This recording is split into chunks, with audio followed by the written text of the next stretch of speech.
한동안 통장 까봤더니 그 소득을 받았던 내용이 전혀 없어. 그럼 법원이 믿어주나요? 이제 그때부터는 안 믿어주죠.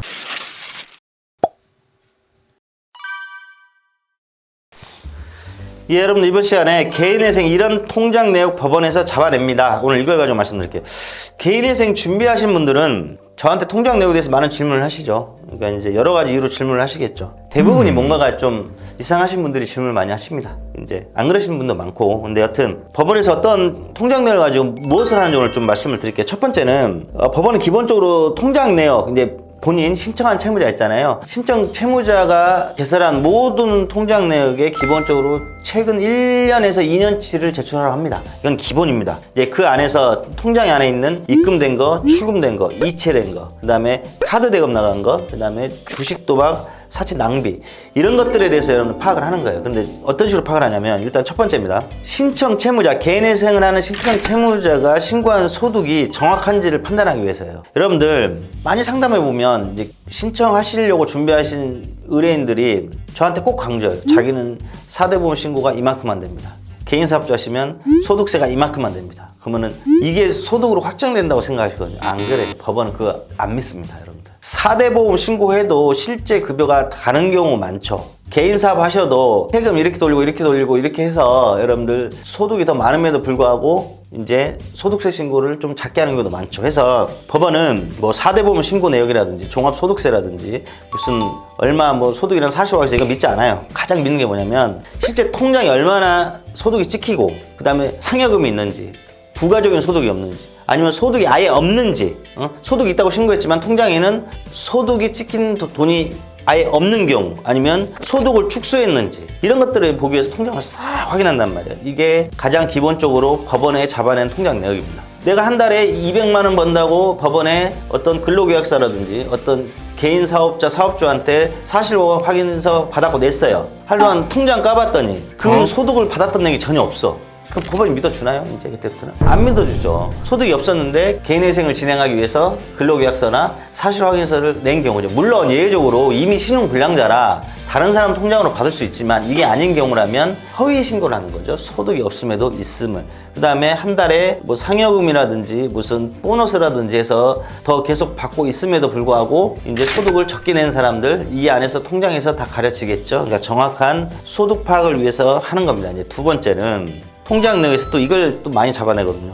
현금 인출을 하는 거예요. 현금 인출. 여러분들 통장에 출금 내역에 있잖아요. 현금 인출이 통장에서 있잖아요. 출금 내역에 현금이 고액이 나간다든지 고액은 아니지만 작은 돈이 계속해서 반복적으로 어딘가 인출이 된다든지 이 흐름을 잡아내면 법원은 거기에 대해서 반드시 체크하고 물어보게 됩니다. 제가 과거 이런 일이 있었어요. 이제 개인회생 하신 분인데 실제 개인회생 직전 1년 동안에 현금 인출이 여러분들 다 합치니까 5천만 원이 있었어요. 5천만 원. 그래서 제가 이렇게 힘드신데 다 인출했다 어디다 썼나 해가 처음에는 말을 못 하시더라고요. 그냥 뭐 인출해서 여기다 썼고 뭐 저기다 썼고 물건 샀고 뭐 샀고 자꾸 계속 말씀하시는 거예요. 근데 5천만 원이라는 거는 웬만한 사람 연봉 이상이잖아요, 여러분들. 진짜로 적은 돈 아니 큰 돈이잖아요. 웬만한 사람 연봉 이상이잖아요. 그래서 이제 법원에서 이제 자꾸 이제 이 돈 뭐 어떻게 된 거냐 빨리 소명해라 안 하면 쉽게 해서 이거 기각시키겠다 이 정도 상태가 된 거예요. 그래서 내가 저한테는 말씀해 보십시오. 이 5천만 원 어떻게 된 겁니까 하니까 실은 이분이 아드님이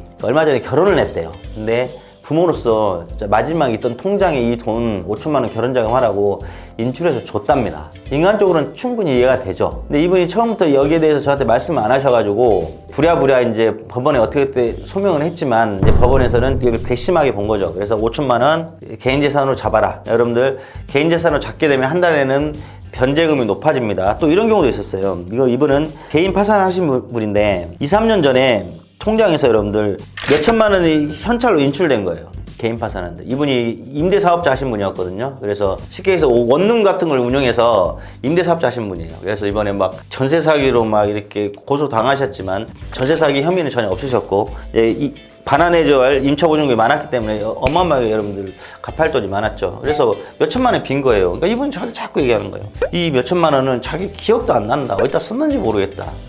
저한테 계속 그러시는 거예요. 그럼 이거 어떻게 합니까? 개인 파산 하시려면 이거 어떻게 하셔야 되는데요. 그래서 소명 안 되는 돈은 법원에 다 투입시켜야 됩니다. 막 이렇게 계속 말씀드렸어요. 그러면 결국에 나중에 또 저한테 말씀하시기를 3, 4년 전부터 임대차 분쟁 때문에 이분도 막 변호사 사시고 뭐 사시고 해서 그 법무비용을 다 현찰로 찾아줬다는 거예요. 그래서 또 제가 물어봤어요. 그러면 그 변호사 사무실에서 영수증을 받아오십시오 했더니 또 못 갖고 오시는 거예요. 그래서 제가 또 다시 물어봤어요. 아니 현찰로 인출해서 변호사 사무실 주는 것도 이상한데 그럼 줬다 하시면 그 사무실에서 비용 영수증을 받아오라고 하는데 그것도 안 된다고 하고 뭐 그 사무실 문 닫았대요. 변호사 사무실. 거짓말이죠. 그래가지고 절대 끝까지 저한테 말을 안 하는 거예요. 그래서 어떡합니까? 그래도 법원에 소명은 해야겠죠. 그래서 할 말 없으면 마지막으로 할 말. 몇 년 동안 생활비로 사용했습니다. 그러니까 법원에 어떻게 나오겠어요? 아, 그때 없어졌던 이 3천만 원에 대해서는 청산가치 잡으세요. 그게 뭔 말이냐면 개인 재산으로 잡으세요. 그러니까 개인 파산하시려면 이 돈을 법원에 투입하십시오. 법원에 투입해.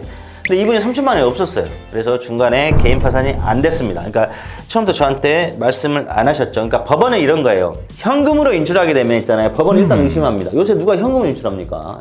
계좌이체 같은 거 하잖아요. 현금을 인출하면 일단 법원은 재산 은닉으로 거의 보죠. 돈을 숨겼다고 본다는 거예요. 그래서 소명해라, 소명 안 돼? 그러면 개인 재산으로 잡아. 그래서 한 달에 내는 변제금을 높입니다. 혹은 액수가 커지면 개인회생 기각. 이렇게 결론이 나게 되거든요. 그런데 이런 경우에요. 통장을 봤더니 가족 지인에게 있잖아요. 이 돈들이 이체가 돼요. 이체. 뭐 배우자라든지 부모, 자식한테 계좌에서 자꾸 이체된단 말이에요. 그러니까 이런 것들이 아주 소액이고 있잖아요. 보통 일반인이 봤을 때 약간의 생활비라든지 약간의 용돈이라면 법원은 큰 문제 제기하지 않습니다. 앞으로는 그렇게 하지 못하겠죠. 최저생활비로 본인이 살아야 되기 때문에. 근데 보통 사람, 이제 보통 한 달에 100만 원씩 아니면 200만 원씩 반복적으로 있잖아요. 조금 고액이 된다. 이러면 어떤 생각이 할까요? 법원에서는. 이때부터는 또 재산 은닉으로 여러분 갑니다. 그 통장을 신청 채무자가 사용하고 있는 걸로 봐서 그 통장도 다 열어봅니다. 그래서 법원에 다 제출해라. 그래서 이 돈들에 대해서 거기에 돈이 모여 있다면 본인 돈이잖아요.